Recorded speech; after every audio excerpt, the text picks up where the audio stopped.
patient sexually active at all during the time that you had contact with them at Old Main?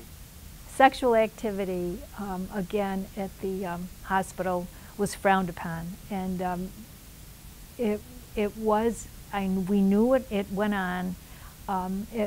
It was not discussed too readily in front of the student nurses, but we did hear stories about how it did happen between patients, and we do know that there were a few pregnancies, but at that time we were not positive about it, but we thought that abortions were really the way to get rid of an unwanted pregnancy among patients.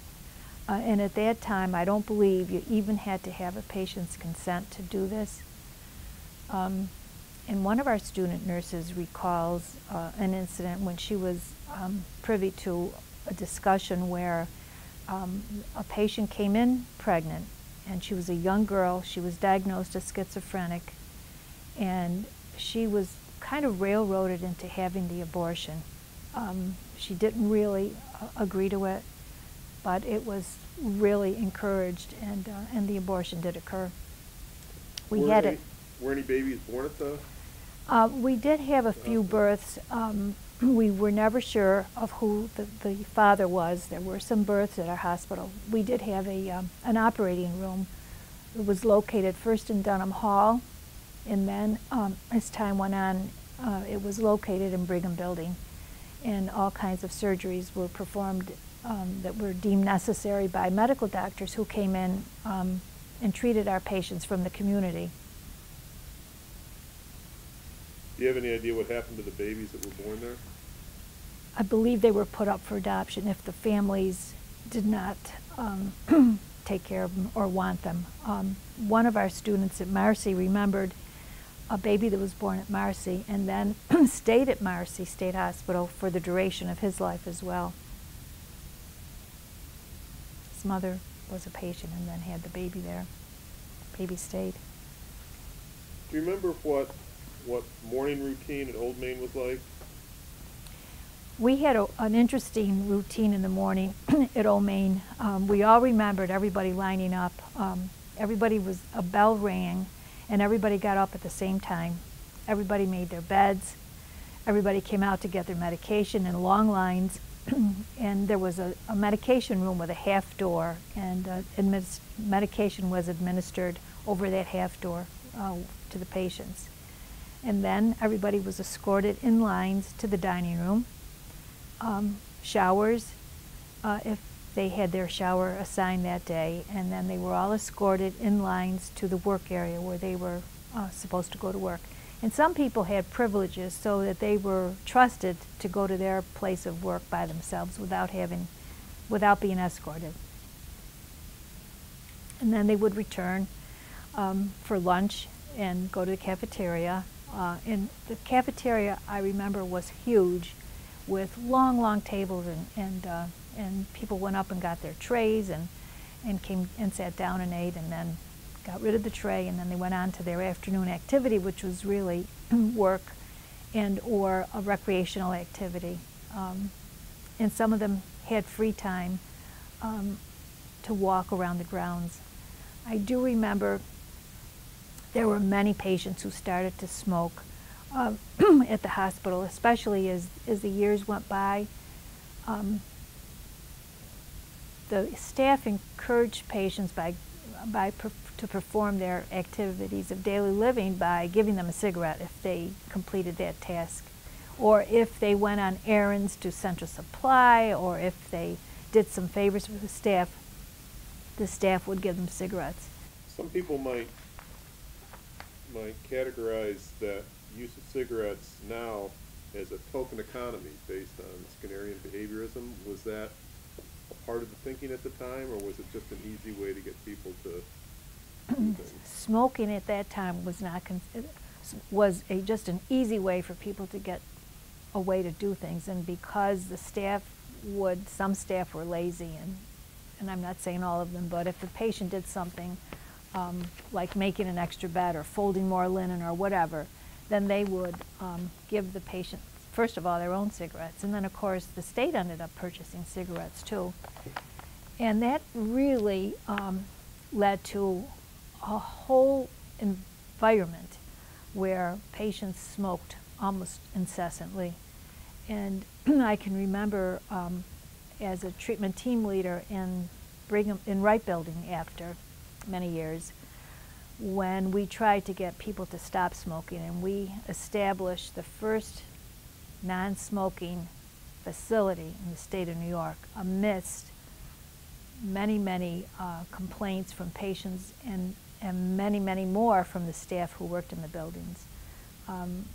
Because as time went on, we realized this was not naturally healthy, but also patients earned privileges by going outside to smoke, and that was really basically one of the few treatment modalities, except for medication and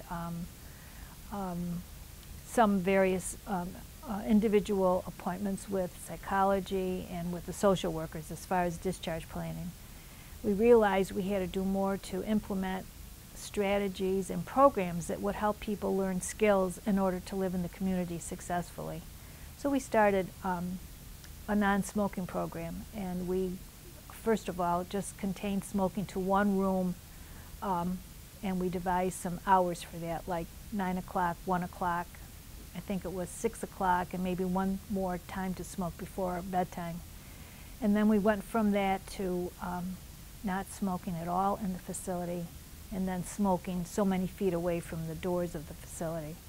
And again, we really had to work with patients, and even with staff more so, in order for them to accept this philosophy. And it was successful. We had so many patients that stopped smoking, and as well as many staff who were able to stop smoking because of that ruling. It would seem that combining a lot of cigarettes with Thorazine making patients sleepy, there might have been some problems with injuries. Was that the case? I don't recall. We, as I said, in the beginning days when Thorazine and Stelazine were first used at the facility, many people were very sleepy and unable to do much of anything else. I don't recall the cigarettes combined with the Thorazine as causing too many additional injuries. What floor was the cafeteria on? Do you remember? It's not on the first floor. No, I'm thinking it was in one of the annexes. Okay. I think the cafeteria in Old Main Building was in the annex. And that was one of the wings? One of the wings, yes. Okay. Okay. Were you ever in the director's cottage? Yes, the director's cottage was a very interesting building. It had beautiful, ornate woodworking, beautiful antique furniture in all of the rooms. It was a lovely, huge. It was a very large house, and that house was located on the left of the main entrance to Old Main Building, and is still standing today, and I believe it's in use. Were there patients in the director's The cottage? director's house, as well as all of the other buildings, were maintained basically by patients who were able to clean, they were able to paint, there were painters, there were patients who worked the grounds and took care of the beautiful rose trellises that surrounded the director's cottage, as well as the other parts of this vast piece of land that borders Court Street and Noy Street and York Street. Were there patients involved in essentially domestic work at the director's house? The other part of the work that the patients performed at the director's house was cleaning and cooking, doing the laundry, taking care of any children that were born there, driving the director around the grounds. He had a very nice car, as I remember correctly. Cars were supplied by the state of New York. And did patients take care of the car as well? Cars were maintained by patients, the trucks, anything, all the vehicles were maintained by the patients under the direction of a staff member. You've mentioned the extent of the grounds. Do you remember anything specific about the plantings on the grounds, or? We had beautiful trees, roses, so many different kinds of flowers from all over the state of New York. We had the old main building going up to the front entrance was lined with beautiful, I think they were oak trees, huge trees all over the facility. It was a beautiful piece of land with very nice buildings on it, and you would think you were in someone's estate. It's gorgeous. And just to clarify, you started in 1957, correct? Right.